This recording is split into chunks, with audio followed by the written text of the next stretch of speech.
Cukuplah ilmu menjadi sebuah keutamaan saat orang yang tak memiliki mengaku-ngaku memilikinya dan merasa senang jika dipanggil dengan gelar ilmuwan. Cukuplah kebodohan menjadi aib saat orang yang bodoh merasa terbebas darinya dan marah jika digelari dengannya. Jika kamu tidak tahan terhadap penatnya belajar, maka kamu akan menanggung bahayanya kebodohan. Ilmu itu seperti air. Jika ia tidak bergerak, maka ia akan menjadi keruh lalu membusuk. Aku mampu berhujah dengan 10 orang berilmu, tapi aku akan kalah pada satu orang yang jahil, bodoh, karena ia tidak tahu akan landasan ilmu.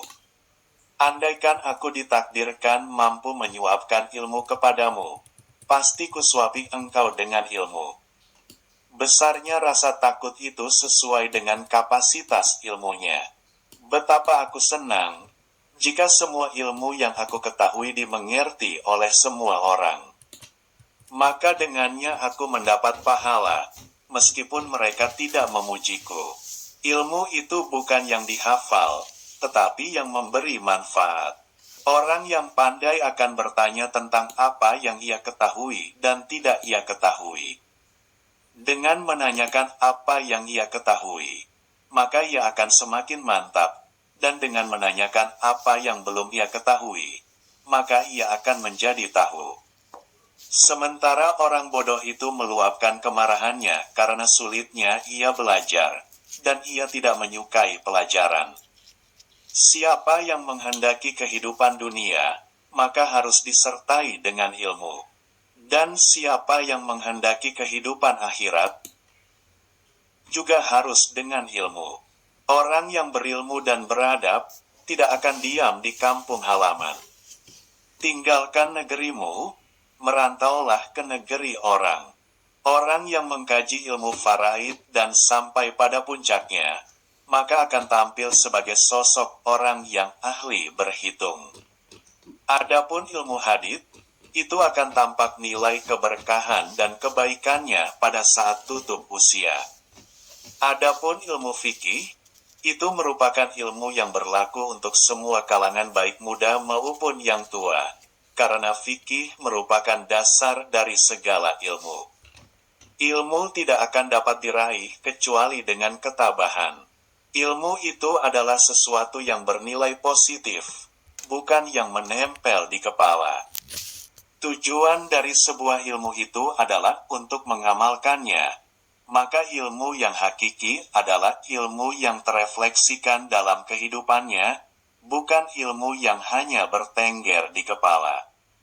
Pekerjaan terberat itu ada 3.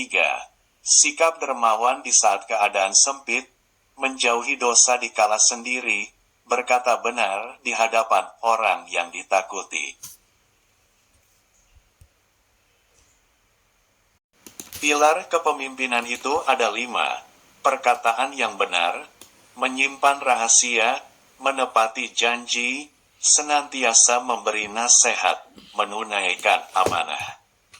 Tiada kesusahan yang kekal, tiada kegembiraan yang abadi, tiada kefakiran yang lama, tiada kemakmuran yang lestari.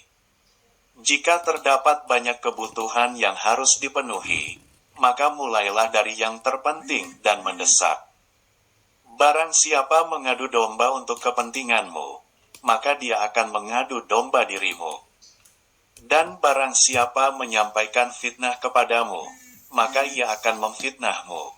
Jika ada seorang yang ingin menjual dunia ini kepadaku dengan nilai harga sekeping roti, niscaya aku tidak akan membelinya.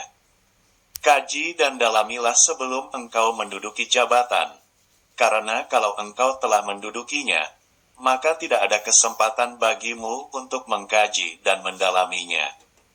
Manusia yang paling tinggi kedudukannya adalah mereka yang tidak melihat kedudukan dirinya, dan manusia yang paling banyak memiliki kelebihan adalah mereka yang tidak melihat kelebihan dirinya. Sebagaimana Tuhanmu telah mencukupkan rezekimu di hari kemarin, maka jangan khawatirkan rezekimu untuk esok hari. Bumi Allah amatlah luas, Namun suatu saat apabila takdir sudah datang angkasa pun serasa sempit. Silakan hina diriku sepuas kalian, aku akan tetap diam saja. Bukannya aku tidak punya jawaban, tapi singa selalu tidak akan membalas gonggongan anjing. Terlalu keras dan menutup diri terhadap orang lain akan mendatangkan musuh, dan terlalu terbuka juga akan mendatangkan kawan yang tidak baik.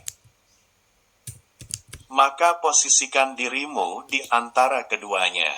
Apabila sikap hatimu selalu rela dengan apa yang ada, maka tak ada perbedaan bagimu antara dirimu sendiri dan para hartawan. Banyak orang yang telah meninggal, tapi nama baik mereka tetap kekal. Dan banyak orang yang masih hidup, tapi seakan mereka orang mati yang tak berguna. Berapa banyak orang yang telah berbuat kebajikan kepadamu yang membuatmu terbelenggu dengannya, dan berapa banyak orang yang memperlakukanmu dengan kasar dan ia memberi kebebasan kepadamu. Biarlah mereka bersikap bodoh dan menghina, dan tetaplah kita bersikap santun.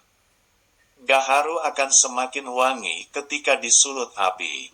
Jadikanlah diam sebagai sarana atas pembicaraanmu, dan tentukan sikap dengan berpikir.